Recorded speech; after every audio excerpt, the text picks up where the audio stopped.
We live in the foothills between Denver and Colorado Springs. Well, not exactly the foothills. It is 20 miles into the mountains. The closest structure to our house is 3 miles as the crow flies and about 12 miles by car. Look up remote in the dictionary, and you will see a picture of our cabin. I don't know why all houses in the mountains are called cabins. This is a house and a large one at that. Part of living like this is that you are much closer to nature. We walk the trails and collect edible mushrooms, nuts, and berries during our strolls. We would be myself, Landon, and Cheryl, my wife of 12 years. I'm proud to be that geeky amateur mushroom forager. I do the cooking in our home and I use almost everything found on our nature walks. The reason I was out walking alone today was to blow off steam and scheme. My mind is so scrambled right now. I'm not sure what to do. We had a talk last night. Honey, we need to talk. I spotted near a lingonberry bush a rare and deadly mushroom growing. If this is what I suspect, it's called a destroying angel and is extremely toxic.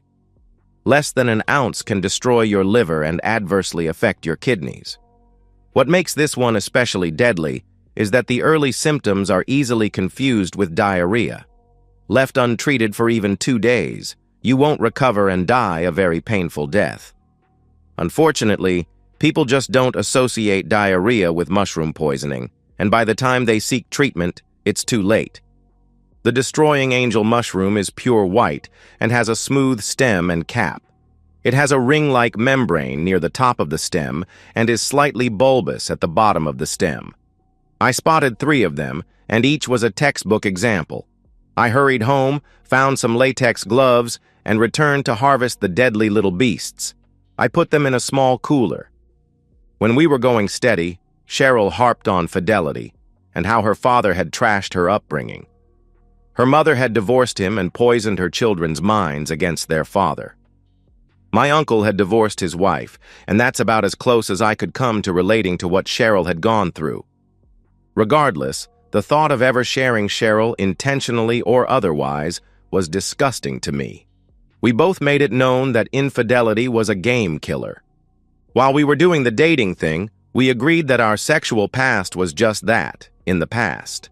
Cheryl was too gifted in the art of pleasuring me to be a virgin.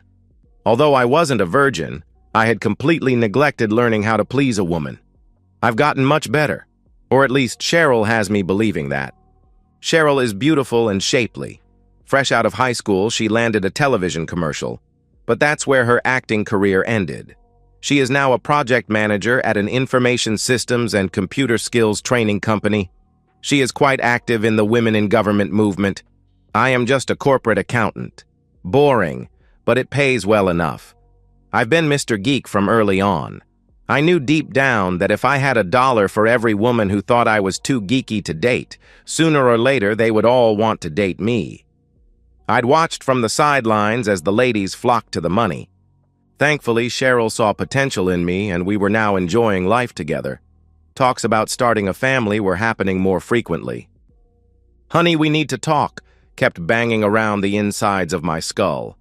As your life flashes before your eyes, an overwhelming sadness descends upon you. Happily ever after might not be so happy. I sat on one of the stools by the island counter in the kitchen. Cheryl had no tears and didn't even look like she'd been crying. Determined would be the word I'd use to describe her face. I'm sitting. Go ahead, I answered. I know we never talked about our love lives before we met. We agreed that it was in the past. I'm ashamed to admit I was less than a good girl. When I was trying to start my acting career, I spread my legs to land the television commercial I starred in. I wasn't successful every time I spread them. And I care about that now because, I questioned. One of the agents who was intimate with me is trying to blackmail me, she replied. It's not like she didn't already have my attention, but I sat up straight. How is he trying to blackmail you? I questioned. I answered a call on my cell phone from what's supposed to be my mom. The caller ID said it was her. It was only after I hung up that I realized the actual number was not my mother's number. Anyway, the guy said he had a video of me that was ready to be shared. He knew what that birthmark on my inner thigh looks like. Not many people know about that, Landon. So he says if I treat him real nice, once a month, he'll keep that video under wraps. I dreaded what was coming. What have you done since he contacted you? I questioned. I told him to call me back tomorrow. I just got off the phone with him. What have I done? I'm doing it now. I'm telling you. My heart was pounding in my chest. Inside, I was chanting, yes, yes, yes. Come here, I replied. We kissed and hugged. Did you know it was being recorded? I asked. Never had a clue. I don't know which agent this might be. Should I contact the police? She questioned. Hold off on doing that. I suspect that video could surface if things don't go according to his plan. Is there something in that video that I wouldn't approve of? Cheryl hung her head, and the tears started flowing. Inside, my chant had changed to damn, damn, damn. One of the agents had my back. I've never let you do that. I hated it. It hurt. A lot. I don't know if it was this guy. Everything else was just regular love stuff. Sometimes there were two guys. If you want, you can have my back too. Cheryl, under a different set of circumstances, maybe we can explore that option. Right now isn't the right time. We need a plan, I replied angrily. I drank shots until I was too drunk to continue scheming. The only thing we agreed on was that when he called tomorrow, she would tell them that I wanted to watch when they got together. That was the farthest thing from the truth, but we agreed that would give us more time to put an end to this threat. I took the day off and went out to do my nature walk. I returned with my small cooler filled with the deadly angels. Cheryl was back from work. He called again today. Did he agree to me watching? I questioned. Big time. He said if my wimp of a husband wanted to learn how to love me, he'd be more than happy to comply. That jerk is a dead man. Who, how, when, and where are still to be determined. Cheryl and I spent the evening narrowing our choices for a private investigator. After we meet this blackmailer, we want to know all about him and where he lives. I don't think that you're the only one he's pulled this stuff on. He's probably got a room in his house where he keeps the recordings. We need to find a way to destroy that collection. Cheryl talked with the investigator and she relayed how we were planning on an introductory meeting. Our intent was to give the investigator something to work with. As I pondered the things I could do and stay out of prison, I hatched a plan. Finding those mushrooms was pure serendipity. Normally, I would turn them over to the Colorado Mycological Society, where a mushroom expert would confirm their toxicity. Normally. Cheryl, when the blackmailer calls tomorrow, invite him to dinner Friday night. We can use the picnic tables in the campground back by the highway. There's a grill there and I can sear some steaks. Trust me. No questions. Cheryl gave me that. What kind of no good are you up to? Look, trust me. Just do it. Cheryl said it took some convincing, but the blackmailer agreed to meet us. He indicated he'd be accompanied by a bodyguard. That didn't bother me. It was a long week waiting for Friday night to roll around. The private investigator was going to have a drone record of the vehicles headed towards the campground. Once our blackmailer was isolated, he would follow them after they left. Cheryl and I were waiting by the grill when a pickup truck pulled up. I had started the charcoals when we arrived and they were turning bright red. Some beefy, carbon-based life form got out of the driver's side and stood by the truck. He pulled his jacket back to expose a holstered gun. Out of the passenger side, a run-of-the-mill-looking guy emerged. His hair was slick and drawn into a ponytail that reached just below his collar. A goatee, earring in one ear, bulky watch, and gold chains completed his smarmy look. Cheryl whispered, "That's Orlando." "Nice to see you again, Cheryl," was met with cold stares from both of us. "Have a seat. Can I get you a beer? How would you like your steak?" she asked. "Beer sounds good. Make mine medium rare." "What are you up to nowadays, Cheryl?" He smirked. "Nothing of interest to you," as she set the can in front of Orlando. I had chosen this picnic table because of the little white mushrooms growing nearby. "Would you like some mushrooms on your steak and salad? I see some right by your foot. Pull them out of the ground and hand them to me." Orlando and Cheryl both shot me this WTF look, but Orlando reached down and came up with 5 of them. I bit the head off of one of them. "Damn, these are good!" I made a big deal of chewing and swallowing the mushroom as I pulled the salad fixings and steaks out of the coolers. I put my latex gloves on and diced 2 of the deadly angels. I put the 3rd one back in the sack along with most of those that Orlando had harvested. Cooking doesn't lessen the toxicity of the mushrooms. I grilled some angel pieces for his steak. I mixed the rest in the salad and headed for Orlando. I measured, and Orlando was getting 4 ounces of mushrooms. I added heaping portions of salad dressing and steak sauce, adding a few crescent rolls, and dinner was served. I whispered to Cheryl, "Don't eat anything off of his plate." As Orlando enjoyed our hospitality, he smirked. "I was thinking you should come back to my place tonight, Cheryl." "Not going to happen. I'm never going where you could videotape me again." "Nice try, jerk," she replied. "Well then, let's go back to your place. My friend will have to watch it too. You don't mind that, do you, Wimpy?" He smirked. I jumped in. "We are not going anywhere tonight. We are here to figure out when and where works for all of us." "Okay. Let's meet at one of those motels I saw back by the highway." "Why not tonight?" he questioned. Cheryl shot back, "Because I said so." I added, "I still need time to get accustomed to the idea of this. Let's meet there next Friday. I'll get a room." Cheryl shot me an "I'm going to kill you" look. Orlando was using his bread to soak up the remaining steak juices. Damn, those mushrooms were good. He looked around and saw another cluster of mushrooms by the adjoining picnic bench. On his way back to his truck, he picked them up. "Until next Friday. If you back out, you won't like the consequences, Cheryl. See ya, Wimpy." After the truck pulled onto the frontage road, Cheryl exploded. "What the hell is that all about? No way in hell am I going to meet him Friday night."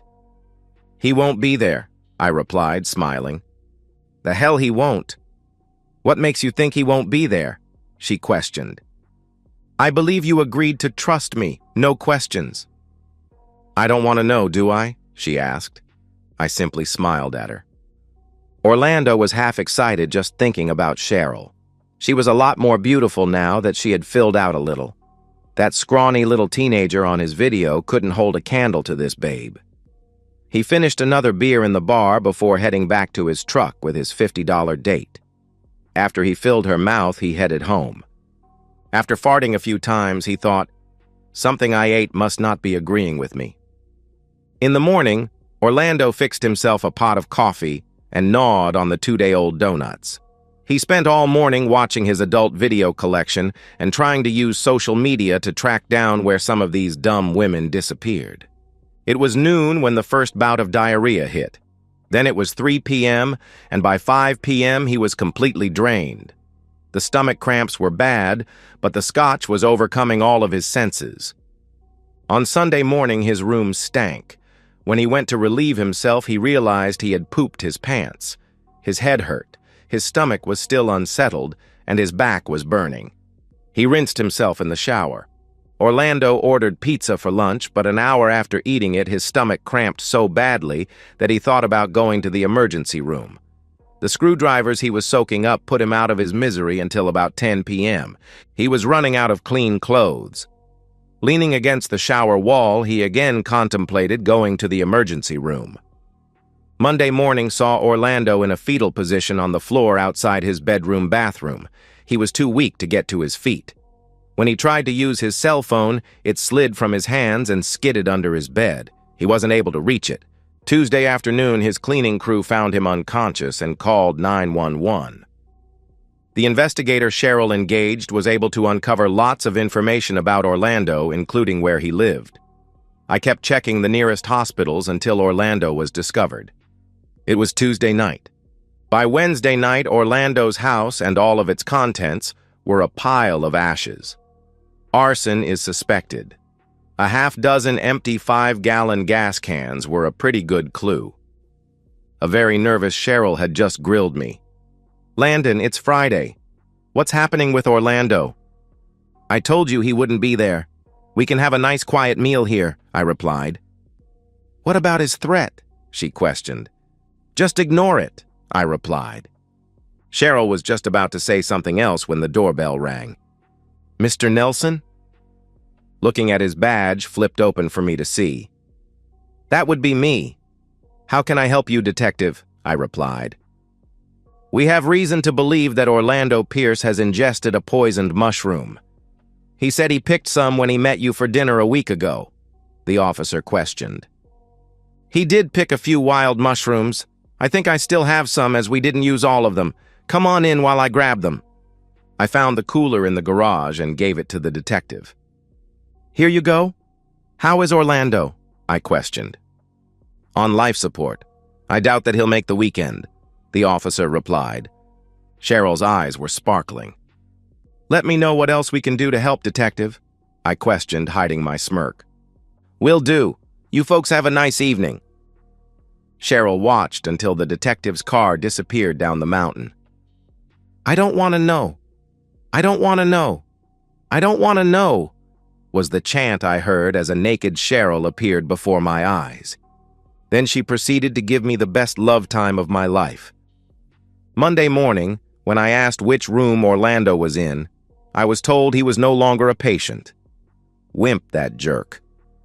We heard back from the detective and the Colorado Mycological Society. "Can you believe it, Cheryl? One of those mushrooms was a deadly angel. It killed Orlando. How lucky are we that we didn't eat one like Orlando did." The detective also said that someone torched Orlando's house while he was in the hospital. Talk about a run of bad luck. Cheryl wasn't buying it. Not more than an hour later, I enjoyed our love time. It was cute listening to her softly chanting, "I don't want to know." And so, we've reached the end of today's story.